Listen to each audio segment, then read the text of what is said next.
el episodio número 6 de Dato Encerrado, un podcast sobre lo que sabemos, lo que pensamos que sabemos y lo que no tenemos idea. Mi nombre es Belén y durante los 2 primeros meses de cuarentena intenté, fallando estrepitosamente, aprender alemán por internet. Mi nombre es Rocío y en esta cuarentena me habría encantado aprender a hablar parcel, pero lamentablemente no encontré quien me pudiera enseñar. Mi pinopo brepe, epes me pelipinapa. Y pinopo ne pesipitopo a Paula par popotropo y pidió pomapa, po porque pe yo po a Pablo pomupo y viepe jepere pingopo sopo. Eso es realmente muy buena. Ya lo sé, siempre lo supe. Nunca hablamos de esto igual. Les hago una pregunta. ¿A ustedes les parece que ser bilingüe está bueno? Sí. Desarrolle. Había que justificar. Les cambio la pregunta. ¿A ustedes les parece que ser bilingüe está bueno en términos de es mejor tipo para el cerebro? Sí. Sí, porque voy a justificar porque me vas a pedir que justifique ahora, ¿no? No. Solamente estaba haciendo un muestreo con n igual a 2, suponiendo lo que me iban a contestar. La cuestión es que esto que ustedes contestaron con mucha seguridad, hace unas décadas, en particular entre los 40 y los 60, 70, no era tan obvio y de hecho se pensaba lo contrario. En esa época mucha gente pensaba que los chicos que crecían en hogares bilingües, o sea, en hogares en donde el manejo de 2 idiomas fuera fluido, iban a crecer con una especie de confusión interna y no solo iban a tener problemas de comunicación, sino que era posible que esos chicos crecieran con una especie de retardo mental, que era como lo llamaban en esos años. Y esto nos parece muy loco, pero yo anoche le pregunté a mi mamá qué era lo que escuchaba ella o qué era lo que se acordaba ella de cuando era más chica, y me dijo exactamente eso, que en un momento se parecía, o sea, se hablaba y se discutía que quizás ser bilingüe era un problema. Perdón, Bel, una pregunta. ¿Ser bilingüe era poder hablar los dos idiomas o necesariamente refería a que en tu casa se hablaran los dos idiomas? Digo, ¿es lo mismo que en tu casa se hablen los dos idiomas o que en la escuela aprendas otro idioma? No, ser bilingüe para la definición que estamos manejando es la habilidad de poder comunicarse, y siendo comunicarse, entender y hablar 2 idiomas con fluidez. Cuando hablamos de hogares bilingües es porque en el hogar está presente esta característica. Y eso en general es porque alguno de las personas mayores, de los progenitores, en general es de otro país. Suele darse, ese es el caso más frecuente. No, perdón, entonces lo que se pensaba que era malo era cualquiera de esas dos versiones o solo cuando vos nacías en un hogar que tenía padres que hablaban los dos idiomas distintos. Era cualquier caso en el que la criatura, digamos, creciera aprendiendo 2 idiomas a la vez. Eso podía ser porque la familia era bilingüe o porque recibiera educación bilingüe, pero no era el caso más común, más frecuente. ¿Puedo sacar conclusiones antes de que me cuentes nada más? Sí, por supuesto. Para mí, todo esto ya viene con un sesgo de que querían discriminar migrantes y para discriminar migrantes decían que ser bilingüe te hacía mal. Te vas a sorprender. La cuestión es que en el 62 unos chabones hicieron, que también pensaban que los chicos bilingües tenían problemas de distintos tipos, hicieron un experimento y la hipótesis era muy interesante como lo planteaban. Ellos decían que si hacían tareas que requirieran habilidades verbales, a los bilingües les iba a ir peor que a los chicos que hablaban un solo idioma con fluidez. Pero que en las tareas de inteligencia, y que con esas es otra discusión, pero la inteligencia de nuevo, al igual que como decíamos de la creatividad en el primer capítulo, es medio una bolsa de gatos. Pero bueno, con tareas en las que se medían inteligencia y que no requirieran necesariamente una comprensión de una consigna, por ejemplo, los chicos bilingües les iba a ir exactamente igual que a los chicos que hablaban un solo idioma, ¿ok? ¿Qué encontraron? Exactamente lo contrario que esperaban. Resulta que en ese trabajo lo que empiezan a mostrar es que de repente los bilingües eran como seres superiores. No importaba con qué los midieras, les daba mejor. Y ahí empieza una oleada de fanatismo por el bilingüismo. Que eso después, o sea, se traslada, no es que se traslada inmediatamente al conocimiento popular, digamos, no es que de repente la gente ya pensaba que ser bilingüe era muchísimo mejor que no, pero con los años empiezan a ver, y sobre todo bastante agitado por lo publicitario, digamos, una noción de que ser bilingüe era saludable, ser bilingüe le hacía bien a tu cerebro, seamos bilingües, seamos bilingües. ¿Ok? Ser bilingüe era como el neuro de todas las palabras ahora, ¿no? Sí, tal cual. Un bilingüe marketing. Claro, un neurobilingüismo. Y en el medio de esta oleada, donde de repente se empiezan a publicar un montón de trabajos que hacían, lo que hacían era, todos los trabajos eran bastante parecidos. Agarraban chicos que sabían 2 idiomas, los comparaban con chicos que sabían un idioma y les hacían hacer una tarea. Y bueno, más o menos que todos mostraban lo mismo, ser bilingüe, ser bilingüe, ser bilingüe. Pero también empiezan a aparecer problemas como de replicación.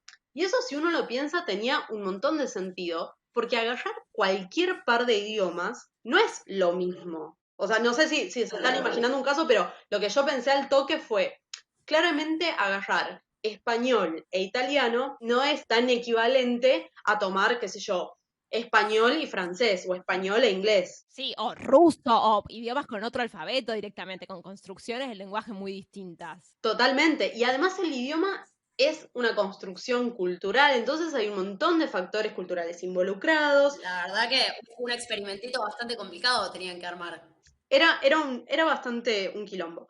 Pero más allá de todos estos pequeños problemitas, si uno quiere, medio que llegando ya a los 2000, o un poco antes quizás, el consenso general es que era que les iba mejor, y particularmente les iba mejor en las tareas que requirieran control inhibitorio. Y ya hablamos de esto.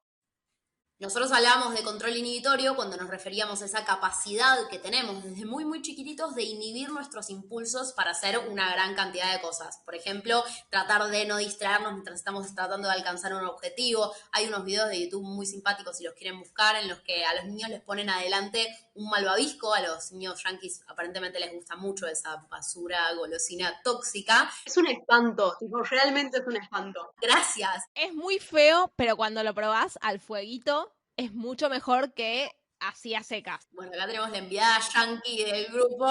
Pero lo comí con ustedes en Miramar, en el vivero. Yo no me acuerdo. Para mí, el malvavisco yankee es el análogo al flimpuff nuestro. Usted se tiene que arrepentir de lo que dijo. No, es algo completamente dulce que te hace como muy gomosa toda la boca y que para masticar te terminás pareciendo medio una cabra o a un caballo, no sé muy bien. Pero me hice toda esa imagen.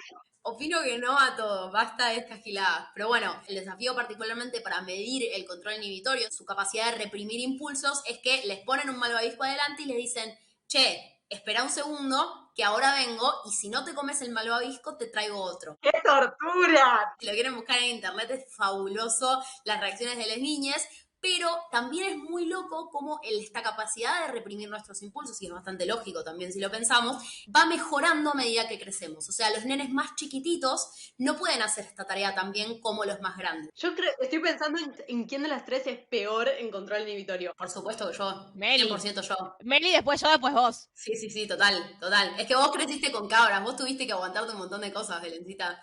Vos estás más curtida. Acá en la capital estamos acostumbrados a los caprichos. Estamos divagando. Volvamos un segundo. Pará, pero yo quería volver a una cosa, que en la disminución del control inhibitorio era justamente lo que habían visto en los traperos, allá lejos de hace tiempo en el episodio 1. Exactamente, el estado de flow estaba súper relacionado con tener bajo el control inhibitorio. O sea que por ahí, les niñas que comen el malvavisco más rápido, en ese momento no tienen beneficios, pero después tienen un mejor estado de flow. ¡Wow! Increíble conclusión. Incomprobable, pero me encantó. En este caso, el control inhibitorio se pensaba o se proponía que tenía que ver con que si vos sabes 2 idiomas y te están hablando, te están diciendo una palabra en uno de esos 2 idiomas, vos la comprendés en 2, en principio, le estoy explicando como a lo bruto, pero era una especie de tu cerebro todo el tiempo tiene que estar inhibiendo el idioma que no es el target de la conversación, digamos. Entonces, como que todo el tiempo estás entrenando control inhibitorio. Pero cortemos ahí. Toda esta tanda así de papers que mostraban que el bilingüismo tenía esa especie de ventaja sigue durante los 2000, y en el 2009 un grupo, bueno, publica algo parecido con una tarea que no viene al caso, y sus resultados tenían sentido con lo que se sabía. Pero este grupo, y acá viene esta historia porque vuela la cabeza, vuela todo, en el 2014 este grupo dice, che, nosotros la verdad es que en el paper ese que publicamos en el 2009, en realidad habíamos hecho 3 tareas más, y en esas 3 tareas que habíamos hecho y que no publicamos, no habíamos encontrado diferencias entre bilingües y la gente que hablaba una sola lengua. Ah, bueno. De hecho, dicen, y en realidad intentamos replicar el experimento que ya publicamos en el 2009, no pudimos y no lo subimos, no publicamos que no pudimos replicarlo. Entonces, están entendiendo lo que pasó, ¿no? Sí, me gusta igual que se tomaron 5 años para decir esto. Agradecer que se los tomaron. Todo un doctorado. Alguien terminó su doctorado y recién ahí pudieron decirlo. Claro. Le salió la beca, le salió el postdoc y ahí lo confesó. Entonces, este grupo, del cual ahora soy un poco fan, la pregunta que se hace, en lugar de seguir hinchando con el bilingüismo y qué sé yo, se preguntan, che, esto que nosotros hicimos, esto que nosotros nos pasó, ¿le habrá pasado a más gente? Chan, chan, chan. Y lo que hicieron, este fue un trabajo, por Dios, o sea, esclavo, no sé cómo hicieron esto. Con muchos becarios, Belén. Así se hace el trabajo esclavo. Entonces lo que hicieron fue, para nuestro público no académico, si se quiere, cuando uno va a un congreso y quiere presentar su trabajo en un póster, lo que le piden en general es que antes, en la inscripción, mande una especie de resumen que se llama abstract en inglés. ¿Sí? Entonces uno ahí pone en 2 párrafos, cuanto mucho en general en uno, pone muy sintéticamente cuáles eran sus preguntas, cómo hizo su investigación y qué obtuvo. Entonces, esta gente, que son algo así como los arrepentidos del bilingüismo, rastrearon en, no sé, una cantidad, 170 congresos o algo así, lo que hicieron fue sacar todos los abstracts, todos estos resúmenes de todos los trabajos que se habían presentado en el Congreso. ¿Me siguen hasta ahí? Sí, en congresos que trataban bilingüismo, entiendo, ¿no? No estoy segura que hayan discriminado por el Congreso, sino por uno cuando manda el resumen también manda palabras claves. Entonces, si ese resumen estaba asociado con bilingüismo, psicolingüística, psicología cognitiva, alguna de esas palabras, lo tomaban. ¿Sí? Ellos Ok. tenían como discriminados. Y entonces lo que hicieron fue, se quedaron con, no sé, 100 y pico de resúmenes y tenían 4 categorías. Una de esas categorías es, este resumen apoya todos los resultados de las ventajas del bilingüe. Después tenían 2 categorías intermedias que eran trabajos que presentaban resultados mixtos. Una de esas categorías en su mayoría terminaba favoreciendo a la hipótesis esta de la ventaja del bilingüismo, la otra categoría no tanto, y por último, una 4ª categoría que eran trabajos cuyos resultados estaban en contra de lo que se conocía en ese momento, o sea que decían que daba igual ser bilingüe o no serlo.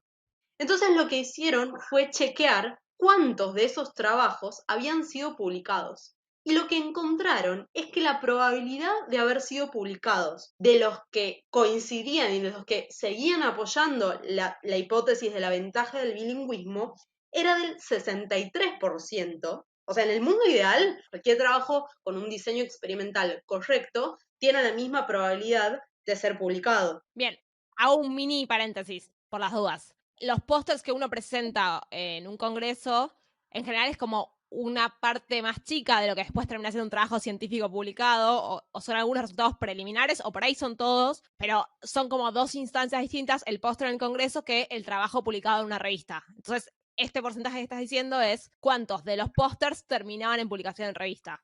Perdón, hago un paréntesis dentro del paréntesis para nuestro público todavía más alejado de la academia. Cuando decimos póster de verdad. O sea, como puede ser un póster de los Backstreet Boys, puede ser un póster de cualquier cosa, de un mapa mundi, por ejemplo, es un póster de verdad. Se pega en la pared, vos te pones al ladito y contás tus resultados y la gente puede preguntarte cosas, etc. Es un póster en serio.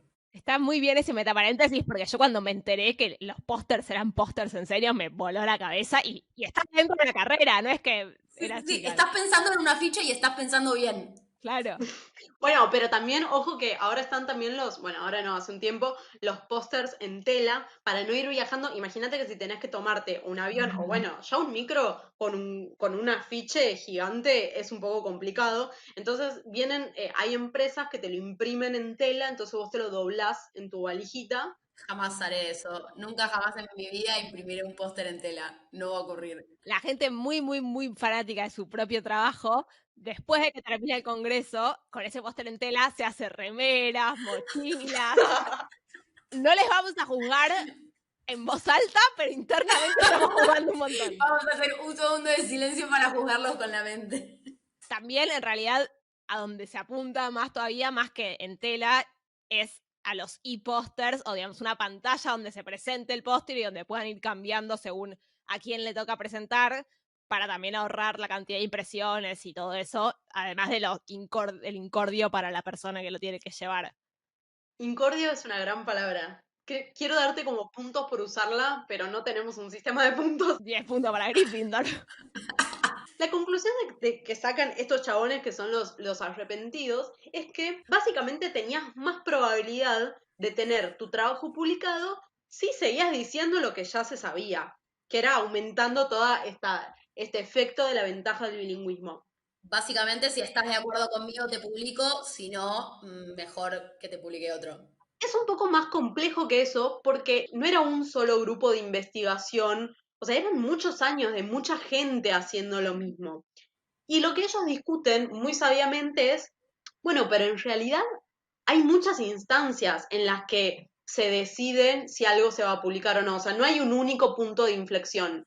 Digo, ellos pueden ser los mismos autores que dicen, no encontré una diferencia y acá me quiero detener. Digo, nos pasa un montón de estar buscando algo, una diferencia entre dos grupos, como en este caso eran los bilingües y los monolingües, no la encontré y bueno, capaz que es un resultado que no es tan pop, no sé, candente, y a uno le da un poco de fiaca publicar y no lo manda.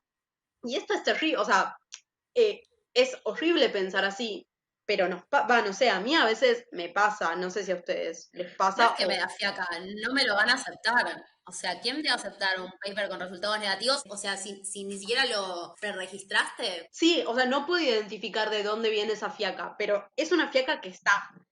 Sí, yo coincido con Mel, igual que me parece que es mucho más una postura de las editoriales que una decisión personal de los investigadores. A mí no es que me da fiaca, te juro. O sea, si me publican, yo les mando mi resultado negativo. Tipo, está todo bien. No me da fiaca. Digo, no da lo que yo quería. Pero el punto es que no te lo va a aceptar nadie. O sea, como más vale gastar tiempo en hacer otros experimentos que te den que gastar tiempo en escribir un paper con resultados nulos. A eso iba totalmente, o sea, estamos como muy sesgados a pensar, bueno, esto no tiene futuro, no porque no sea interesante, sino porque simplemente vas a estar renegando porque es altamente probable que no te lo publiquen, simplemente porque estás mostrando que algo no es diferente a otra cosa, que es igual o más importante que las cosas que sí resultan ser diferentes. Sobre todo también porque ahorran tiempo a futuro de otra gente. Porque pasa que por ahí yo me hago una pregunta que vos ya te hiciste y que vos ya viste que no había diferencia, pero como vos no lo publicaste, yo vuelvo a hacer todo el laburo desde cero. Cuando por ahí si vos hubieses publicado entre estos dos grupos en esta situación puntual no hay diferencias, yo leía lo que vos publicaste y dije, bueno, no arranco por acá, me pienso otra cosa. O sí arranco y profundizo eso, pero no repito lo que vos ya hiciste. Exacto. Bueno, igual también estaría bueno repetir para chequear y para que los resultados sean reproducibles, pero se entiende la idea. O sea, son resultados que cuestan mucho encontrar. Si uno busca trabajos, en general todos están mostrando diferencias entre grupos, y encontrar trabajos que digan esto es igual a esto, cuesta mucho. Entonces, ellos hablan de todas estas instancias, de los autores, de los revisores en las revistas, de los editores de las revistas, en dónde está el punto, cuándo estos trabajos que se estaban haciendo dejan de ser publicados. Y ahora vamos a volver unos años atrás, que, o sea, en la línea cronológica de esta historia quizás no tiene sentido, pero en la historia confíen en que está bueno. Hay un chabón en el 77 que se preguntaba mucho sobre esta especie de prejuicios de los editores de las revistas de publicación científica a la hora de publicar. Y lo que él hizo fue entregarles a muchos revisores de revistas, les entregó borradores de trabajos que potencialmente iban a ser candidatos a ser publicados. Todos esos trabajos tenían el mismo diseño experimental. ¿Cuál era la diferencia? Algunos de esos trabajos tenían resultados que él denominaba positivos, y con positivos significaba que encontraba diferencias entre sus grupos experimentales. Otros tenían resultados mixtos, o sea que algunas cosas daban para un lado y otras cosas daban para el otro, y otros de esos trabajos tenían resultados nulos, que significaba que entre los grupos que se estaban comparando no había diferencias.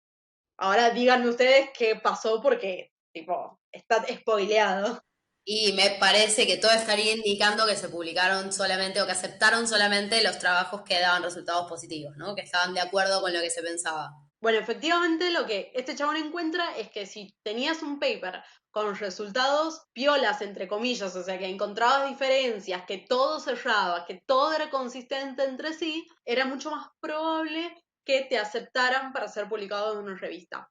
Y el chabón este habla de una especie de prejuicio a la hora de publicar, o sea que todo este discurso hermoso que sostenemos de ciencia objetiva y demás, ya está truncado desde el punto en el que hay un tipo de resultados que no estarían siendo bienvenidos para darse a conocer entre la comunidad científica, y ni siquiera estamos hablando de ser divulgados a la sociedad, o sea, es otro punto de comunicación. No, sí, es muy zarpado, es muy zarpado. Y está relacionado muy intrínsecamente con el funcionamiento del sistema científico, ¿no? Porque a la vez esta construcción, o sea, la construcción del conocimiento parecería darse únicamente a través de la publicación de trabajos científicos. Y si hay un sesgo o hay una determinada cantidad o una determinada inclinación de resultados de publicaciones que se publican más que otros, entonces ya toda esa construcción del conocimiento está recontra cegada desde el vamos. O sea, el conocimiento que llega a ser conocimiento es el que gente elige publicar. Claro. Y encima esto es un tema, justo es un tema en el que por ahí es un poco difícil pensar en conflictos de intereses grosos. O sea, yo estaba leyendo, a ver, esto del bilingüismo es un ejemplo y más tarde lo terminamos de cerrar, pero a priori no es algo que uno diga, acá está la empresa poniendo la plata, y hay conflictos de intereses. Es algo bastante inocente, con muchas comillas. Nada termina siendo tan inocente y tan libre de contexto, eso no existe, pero dentro de todo es como, bueno, nada, bilingüismo, o sea, ni siquiera se estaba hablando de un par específico de idiomas. Digo, uno podría haber dicho español y quechua como ejemplo de bilingüismo. Me parecía algo bastante inocente, o sea, no me quiero imaginar las cosas que nos estamos perdiendo, que están atravesadas por investigaciones que involucran muchísimo, muchísimo más dinero. Igual, ojo que por ahí esta la financiaba Open English. Esto significa que todo lo de la ventaja del bilingüismo es una mentira. En realidad no, que no cunda el pánico, porque esto no significa que todo está mal y que el bilingüismo y la ventaja del bilingüismo es una mentira. Hay muchos estudios que parecerían estar apuntando a una conclusión, pero no tan exagerada como la estamos recibiendo. En una, ya no me acuerdo porque estuve leyendo bastante, pero digo, uno prendía la televisión y se estaba hablando sobre las ventajas para la salud de ser bilingües. Y además esto tiene un trasfondo porque esto que hablábamos del control inhibitorio, el control inhibitorio forma parte de esa bolsa de gatos que se llama funciones ejecutivas, y las funciones ejecutivas, por muchos motivos, están relacionadas con buena performance académica, y la buena performance académica también está relacionada con mejor calidad de vida y longevidad. O sea, esta linealidad, así como lo estoy diciendo, está muy simplificada, pero había ciertos parámetros que indicaban que ser bilingüe te iba a ayudar a vivir mejor. Y eso, si nos lo preguntan a nosotros y te dicen, che, ¿vos pensás que ser bilingüe te puede ayudar a vivir mejor? Y la verdad es que ser bilingüe te abre un montón de oportunidades que probablemente ayuden a mejorar tu calidad de vida, pero no necesariamente o no totalmente esta mejora en tu calidad de vida sea porque tu cerebro está funcionando mejor, simplemente puede ser porque te ayudó a ganar una beca y esa beca te permitió cobrar mejor y ya, ¿sí? Entonces, ¿es una mentira? No, no es una mentira. Es tan grande la magnitud de la ventaja de ser bilingüe y probablemente no sea tanto, o por lo menos hay que considerar que hay un montón de trabajos cuyos resultados no son tan claros y tan enfáticamente favorecedores a los bilingües que no están siendo publicados y que están ahí. Yo creo que hay algo muy bueno que empezó a surgir en los últimos años, no es algo que creo, sino es algo que está ocurriendo, digamos, que no se hace todavía con la frecuencia que estaría bueno que ocurra, pero puedo ampliar ahora sobre eso, que es básicamente la preregistración. No sé si ustedes escucharon hablar de eso alguna vez. Es básicamente que antes de hacer tu experimento, ¿sí? Para asegurarte de que aunque el resultado vaya a ser negativo, tu trabajo va a ser publicado, vos presentás lo que vas a hacer. Entonces presentás tus hipótesis, presentás tu diseño experimental, presentás tu propuesta antes de hacer el experimento. Entonces, esa propuesta de experimento es aceptada o no por una revista, pero bueno, supongamos que es aceptada, y entonces luego vos lo haces, independientemente de si los resultados dan positivos o dan negativos, ese resultado es publicado. Sí, hiciste estrictamente lo que dijiste que ibas a hacer, ¿no? Claro, e incluso a mí me contaron de revistas en las que para hacer esto, la preregistración, también contás cómo vas a analizar tus resultados, con qué métodos estadísticos vas a analizar tus resultados, que está buenísimo porque también, además de por la cuestión de que se publiquen también las cosas que entre las comillas más grandes del mundo no dan, también está bueno porque a vos como persona que investiga, te hace pensar mucho más sobre las cosas que vas a hacer antes de largarte a hacerlas. Me parece que te propone una instancia meta de alguna manera de pensar, bueno, yo cómo quiero tomar mis datos, cómo los quiero analizar, cómo quiero hacer bien todo estructuradito y después el camino de esa investigación seguramente esté mucho más allanado por todo este trabajo que hiciste previo. O sea, me parece que está bueno por un montón de aristas distintas. Pero a lo que voy es a que no necesariamente hay una maldad asociada a una intencionalidad de truchar datos o de hacer las cosas mal solamente para poder publicar por detrás, sino que muchas veces esas cosas y esos sesgos pueden pasar porque estamos acostumbrados a publicar cosas que dan positivo, que dan un resultado, una diferencia significativa. Ok, entonces volviendo al bilingüismo, ¿sí? Que digo, ya es casi anecdótico, pero volvamos un poco a cómo llegamos a esta discusión sobre qué se publica y qué no se publica. Incluso los trabajos que dicen que no hay diferencias en algunas actividades cognitivas específicas, porque en general los trabajos miden cosas muy puntuales, eso no significa que el bilingüismo no tenga efecto en abrirnos un montón de otras puertas en la vida que por ahí son más difíciles de medir en un trabajo científico riguroso. Entonces creo que tiene un poco de sentido que intente aprender los 4.000 millones de pronombres alemanes. Si eso hace que tenga un poco de mejor control inhibitorio y me convierta en una trapera. Ah, no, no me convertiría en una trapera. Bueno, igual tampoco hay tantas cosas para hacer en la cuarentena, así que yo te banco. Si querés estudiar un poco de chino mandarín también te va a hacer bien. Oiga, que hay pocas becas en China y poca gente que sabe hablar chino. Para mí es un golazo. Real. Esto fue Dato Encerrado, un podcast fervientemente convencido de que no hay experimentos que no dan. Hay personas que no se sienten cómodas con esos resultados. Nos vemos la semana que viene. Nosotras. Con ustedes nos escuchamos porque no nos ven.